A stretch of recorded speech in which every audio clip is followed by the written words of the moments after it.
الله الرحمن الرحيم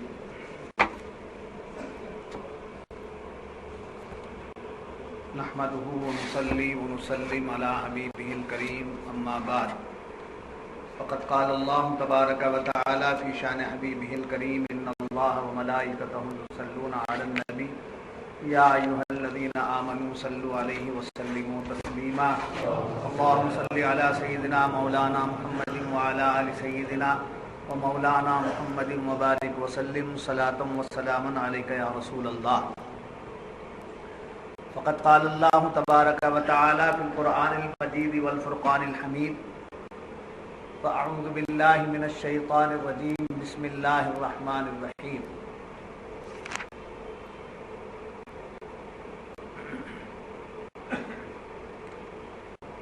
أم لهم نصيب من الملك فإذا لا يؤتون الناس نقيرا أم يحسدون الناس على ما آتاهم الله من فضله فقد آتينا آل إبراهيم الكتاب والحكمة وآتيناهم ملكا عظيما صدق اللہ العظیم۔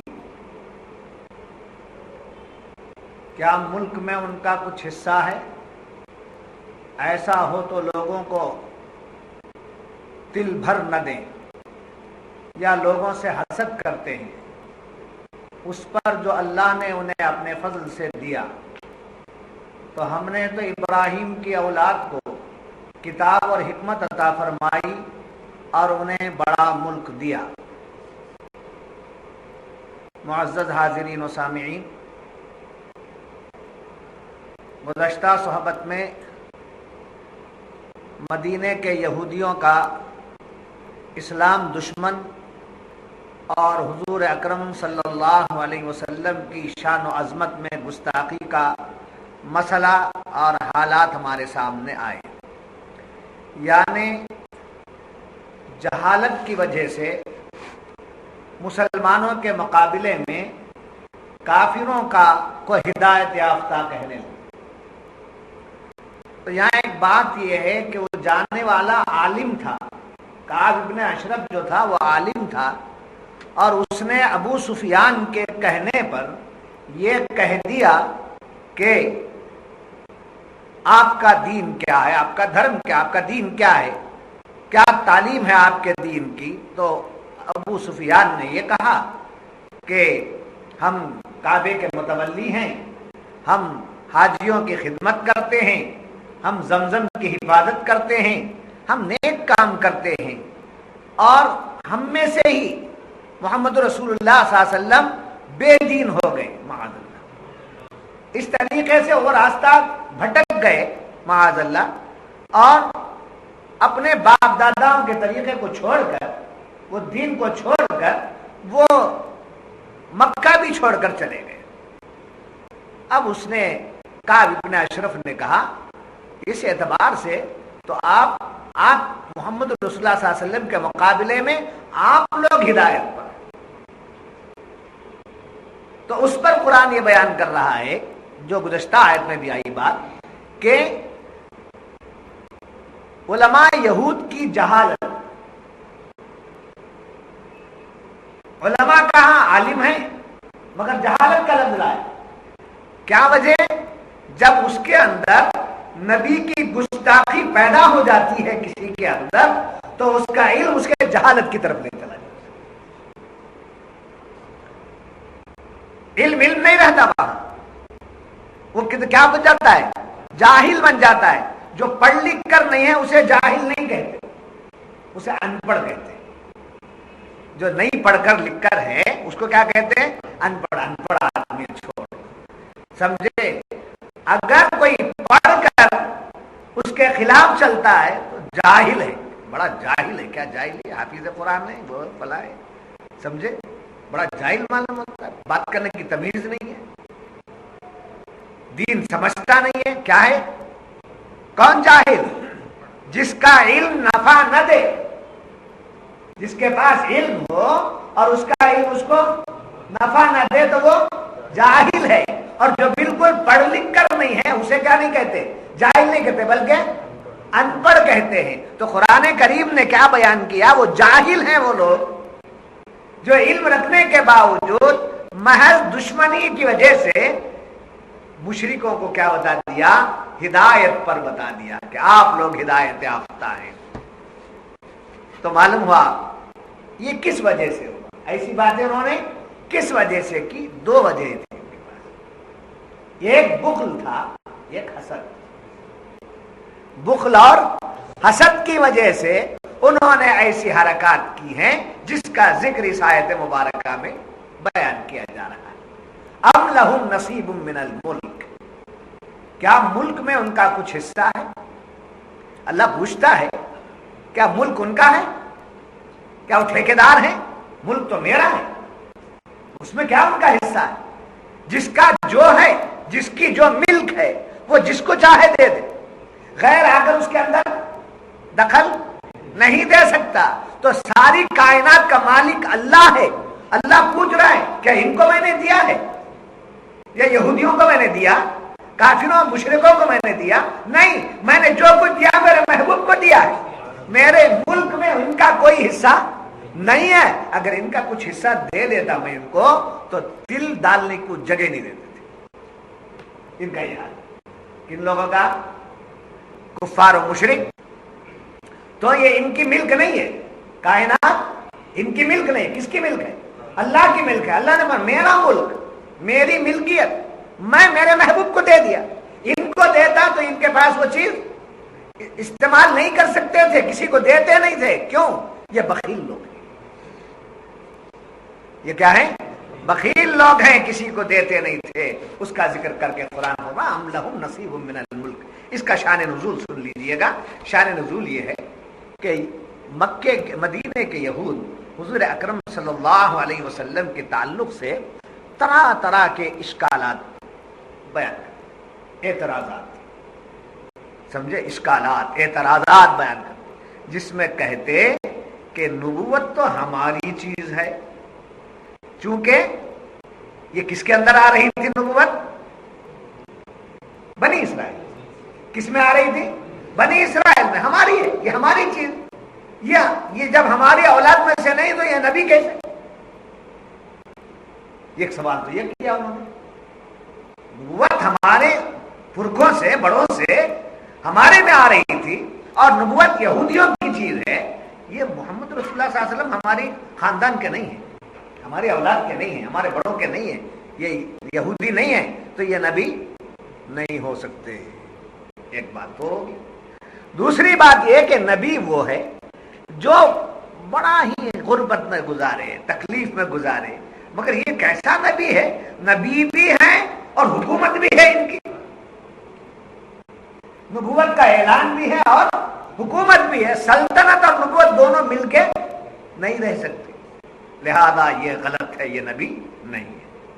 پھر تیسرا اعتراض انہوں نے کیا، نبی ہو کر 9 بیویاں. نبی کو بیوی کی کیا جی؟ نبی کو بیویوں کی کیا ضرورت؟ 9 بیویاں. سمجھے؟ یہ اعتراض کیا. تو ان تمام اعتراضات کا جواب قرآن کریم نے دے دیا کہ ملک ان کا نہیں ہے، اس لیے کہ یہ لوگ بخیل ہیں اور حضور کی شان میں جو گستاخی کر رہے ہیں اس کی اصل وجہ حسد ہے. کیا ہے؟ حسد ہے. جیسا کہ فرمایا ام یحسدون الناس، یا لوگوں سے حسد کرتے. 2 وجہ سے یہودی اسلام اور مسلمانوں کے خلاف اور حضور کے خلاف تھے. 2 وجہ کیا تھی؟ ایک بخل اور ایک حسد. حاسد اور بخیل یہ دونوں میں فرق کیا ہے؟ حاسد میں اور بخیل میں فرق کیا ہے؟ بخیل وہ ہے جو اپنی نعمت کسی کو دیتا نہیں. بخیل وہ ہے جو کچھ اسے ملا ہے وہ کسی کو دیتا نہیں. یہ کون ہے؟ بخیل. حاسد وہ ہے اللہ کسی کو نعمت دیتا ہے تو یہ دیکھتا نہیں.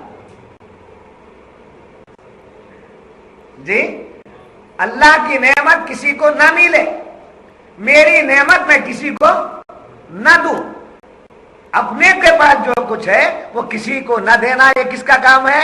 بخیل کا کام ہے.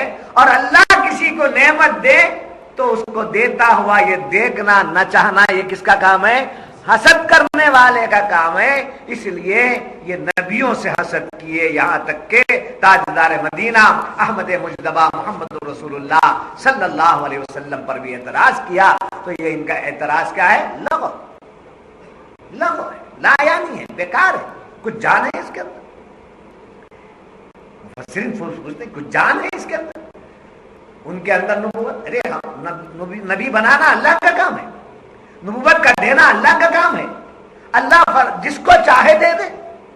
تو اللہ تعالیٰ نے فیصلہ فرمایا کہ یہودیوں میں سے نبوت کا سلسلہ ختم کر دیا اور اس کو کدھر لے کر کے گیا؟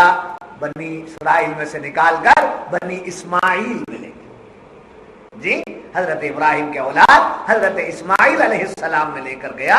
اور وہاں سے جب حضور تشریف لائے تو اب یہ نبوت کا سلسلہ جو ہے وہ کس میں جاری ہے؟ اولاد اسماعیل میں جاری ہے. سمجھے؟ اور یہ لوگ کیوں ایسا کرتے تھے؟ ایک وجہ تو یہ ہے کہ ان کے پاس کیا تھا؟ بخیلی تھی اور حسد تھا. اور وجہ اس کی یہ بھی دوسرا مفسرین بیان کرتے ہیں، یہ مسلمانوں میں آ کر کہتے تھے. ان کے جو بھی ڈاؤٹس، جو بھی ان کے اشکالات، جو بھی ان کے اعتراضات ہوتے کسے آ کر بولتے ہیں؟ یہودیوں میں نہیں بولتے. یہ تو ان کے ہیں. کفار و مشرکین میں نہیں بولتے، یہ تو ان میں ہیں. مسلمانوں میں آ کر کہتے ہیں. کیا مطلب اس کا؟ مسلمانوں کے دل میں نبی کی جو محبت ہے وہ نکال دیں. مسلمانوں کے دل میں جو نبی کی محبت ہے اسے نکال دینا. کبھی بھی معترض حق والے کے پیچھے کچھ لا کر چوٹ کرتا ہے تو اس کا مطلب یہ کہ ایسے ہی لوگوں کے پاس وہ چوٹ کرتا ہے جو اس کے فالوور یا اس کے چاہنے والے. کہ یہودی مسلمانوں کو آ کر اس طریقے سے جو اشکال دیتے، پیغمبر کے پاس دولت کی کیا ضرورت، پیغمبر کو شادیوں کی کیا ضرورت، پیغمبر اگر سچے ہیں تو ہمارے میں سے ہونا چاہیے تھا، وہ دوسرے خاندان میں سے کیوں آئے، قریش میں سے کیوں آئے. اس قسم کی باتیں بولنے کا ان کا مقصد کیا؟ کہ مسلمانوں کے دلوں سے کیا نکال دینا؟ حضور کی محبت نکال دینا. اب انہوں نے اسلام کے خلاف نہیں کہا، قرآن کے خلاف نہیں کہا، صرف کس کے متعلق کہا؟ حضور کے بارے میں کہا. تو مفسرین فرماتے ہیں قرآن سے جدا کرنا مقصد ہے ان کا، اسلام سے دور کرنا ان کا مقصد ہے، مگر ٹارگٹ کسے بنا رہے ہیں؟ سرکار تو عالم صلی اللہ علیہ وسلم کو. حضور کی محبت نکل گئی، خود بخود اسلام سے دور ہو جاتا ہے، خود بخود قرآن سے دور ہو جاتا ہے. تو معلوم ہے قرآن کی محبت حضور سے، اسلام سے محبت حضور سے ہے. ساری محبت کی جو جان ہے محمد الرسول اللہ صلی اللہ علیہ وسلم. حضور ہیں، قرآن ہے، حضور ہیں، اسلام ہے، حضور ہیں، دین ہے، حضور ہیں. تو خدا کے سامنے بھی سر پر سجود ہو جاتا ہے، حضور کے بغیر کچھ نہیں کرتا ہے. بات سمجھ میں آ گئی؟ تو مفسرین فرماتے ہیں یہ ان کے بے جا اعتراضات جو تھے وہ عیب لگانے تھا حضور اکرم صلی اللہ علیہ وسلم پر، یعنی ان کے دلوں سے نبی کی عظمت نکال دینا چاہتے تھے. ام لہم نصیب من الملک، اب کیا ملک میں ان کا کچھ حصہ ہے؟ ایسا ہو تو لوگوں کو دل بھر جگہ نہ دیں. جب انہوں نے کہا کہ نبوت ہمارا حق، نبوت ہمارا حق ہے، ہم نبیوں کی اولاد میں سے ہیں اور ہمارے میں سے نبی آئے، ہمارا حق ہے. تو انہوں نے حق اپنا بتایا تو قرآن پوچھ رہا ہے یہ ان کا حق نہیں ہے، یہ خدا کی چیز ہے، خدا جس کو چاہے دے دے، خدا جس کو چاہے. ایک پوائنٹ یاد رکھیے، اسرائیلیوں میں سے، یہودیوں میں سے جو نبوت کا سلسلہ بند ہوا، منقطع جو ہو گیا، اس کی وجہ کیا تھی؟ نبیوں کی عظمت ان کے دلوں میں نہیں. نبی کا گستاخ ہوتا ہے، نبی کا جو گستاخ ہوتا ہے اس کے پاس سے کیا چھین لی جاتی ہے؟ نبوت چھین لی جاتی ہے. اور جو خاندان ولیوں کا گستاخ ہوتا ہے اس کے خاندان میں کبھی ولی پیدا نہیں.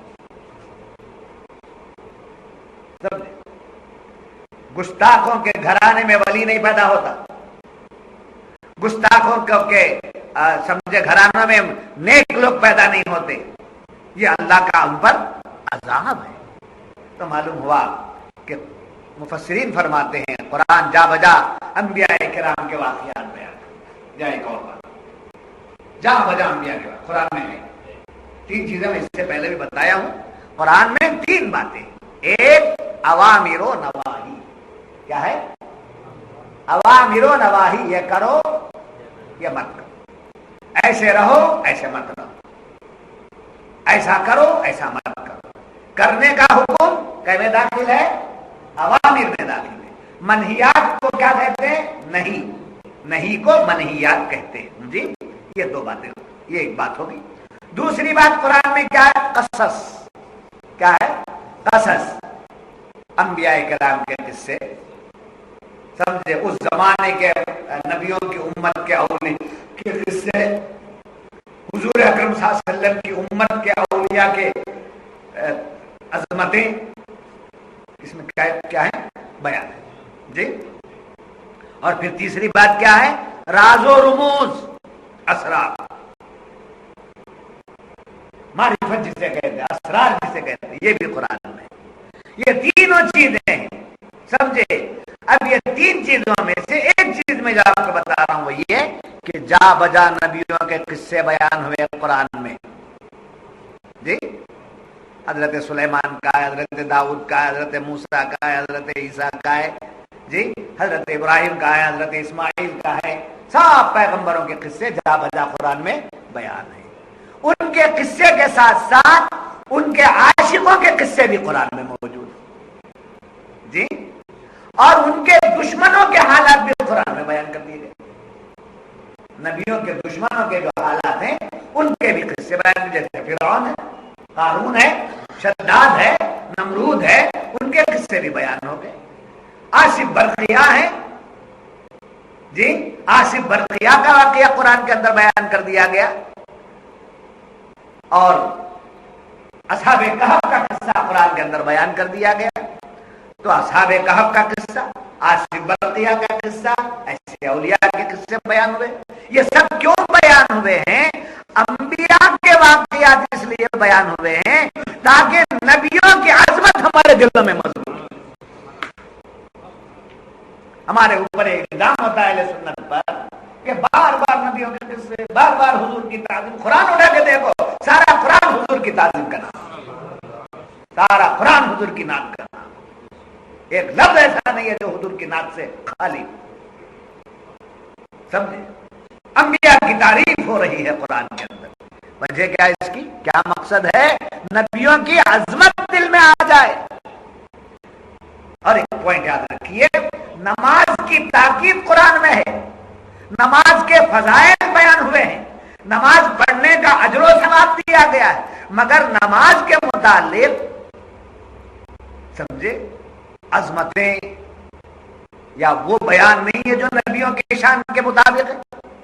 اس لیے کہ نماز ہمارا عمل ہے, روزہ ہمارا عمل ہے, حج ہمارا عمل ہے. نبی خدا کے, نبی جو ہے وہ خدا کے ہیں, خدا کے بھیجے ہوئے ہیں. تو اللہ یہ چاہتا ہے کہ میں جن کو چاہ کے بھیجا ہوں ان کی تعریف میں نے قرآن میں رکھ دی ہے, اس کو بیان کرتے رہو تاکہ تمہارے دلوں میں ان کی عظمت راسخ ہو جائے, ان کی عظمت تمہارے دلوں میں بیٹھ جائے. نبیوں کی عظمت بٹھانا قرآن چاہتا ہے, نبیوں کی محبت بٹھانا قرآن چاہتا ہے. اس کے ساتھ ساتھ صرف نبیوں ہی کی نہیں بلکہ فرمایا ان کے چاہنے والوں کا بھی بیان پڑھو. اس کے نبیوں کے چاہنے والوں کا بھی بیان پڑھو, اس لیے کہ ان کا بیان جب تم پڑھو گے تو تمہارے اندر بھی ان کی چاہت پیدا ہو جائے, ان کو مثال بنا دیں, ان جیسی چاہت اپنے اندر پیدا کرنے کی کوشش کریں. اور ان کے گستاخوں کا بھی ذکر قرآن کے اندر کر دیا گیا. کیوں؟ اس لیے کہ ان کے گستاخوں کے قصے سن کر تم اپنے آپ کو نبی کی گستاخی سے بچا. ایک بچانا چاہتا ہے, ایک عظمت پیدا کرنا چاہتا ہے, ایک ان کے طریقے پر چلانا چاہتا ہے. یہ یہودی اور ان کے تمام فرقے جتنے بھی ہیں یہ سب کیا ہیں؟ نبی سے دور کرنا چاہتے ہیں. تو اس کے متعلق قرآن نے کہا دو ہی باتیں ان کے اندر ہیں، ایک ہے حسد اور ایک ہے بخل۔ آگے فرمایا گیا کہ یہودیوں کے جملہ اعتراضات کا جواب دیا گیا ہے اس آیت مبارکہ میں پوائنٹ کوٹ کر کے آتا ہوں تفاسیر سے۔ اس آیت میں یہودیوں کے جملہ اعتراضات کا ذکر کیا گیا ہے کہ اے محبوب، ان کا اعتراض کا جواب دے کر فرماتا ہے محبوب آپ ان کی باتوں پہ نہ جائیے، محبوب کو تسلی دینا، اے محبوب آپ سمجھے، آپ پجمردہ نہ ہوئیے، آپ مایوس نہ ہوئیے، یہ وہ لوگ ہیں، ان کی باتوں میں نہ جائیے، ہم آپ کے ساتھ ہیں۔ یہ آپ کی گستاخی کیا کریں گے، ان کی گستاخی کی بات کا اعتبار کیا ہے؟ میں وہ رب ہوں کہ میں بیان کرتا ہوں تمہاری تعریف، میں بیان کرتا ہوں آپ کی تعریف۔ تو اللہ تبارک و تعالیٰ نے اپنے محبوب کو فرمایا ان باتوں کا آپ کچھ خیال نہ فرمائے۔ جیسے کوئی ہمارا دوست ہے، اس کے خلاف بہت سی باتیں ہوتی ہیں، وہ چھوٹا کیا ایسا بولے نا، کیا ہمارے متعلق ایسا بولے نا، سمجھے؟ تو اس پر دوست کیا کرتا ہے، ارے چھوڑو نا بھی، یہ لوگوں کی باتوں کا کیا آپ کو لینا دینا ہے، یہ سب باتوں پر پرواہ نہیں کرتا، چلا آتا جیسا بول کر اسے تسلی دیتے ہیں۔ ہم دوست کو تسلی دیتے ہیں، اللہ محبوب کو تسلی دے رہا ہے، محبوب ان کی باتوں پہ نہ جائیے، ان کا کوئی اعتبار نہیں ہے، ہم آپ کو سمجھے، ہم آپ کو نبوت بھی دیے ہیں، ہم آپ کو سلطنت بھی دیے، سمجھے، ساری کائنات کے لیے نبی اور ساری کائنات آپ کے قبضے میں۔ اور پھر یہ کام کی بھی بات ہے، تفسیر سے بھی اس کا تعلق ہے، سمجھے، آپ ہونا ہے تو رکھ لیجئے، نہیں ہے نا مجھے واپس کر دیجئے کہ نبی اور وارث نبی ہونا ہے تو رکھ لو، میں دینا میں رکھا، سمجھے، تفسیر کی بات ہے، نبی اور وارث نبی، سمجھے، نبی اور وارث نبی۔ وارث نبی کون؟ عالم، شیخ، یعنی پیر جیسے پیر و مرشد کہتے ہیں، جی یہ سب کون ہیں؟ نبی کے وارث ہیں۔ تو جو نبی ہے اور نبی کا وارث جو ہے وہ اس کے اندر اتنی مردانی قوت رہتی ہے کہ وہ ایک دو پر اکتفا نہیں کر سکتا۔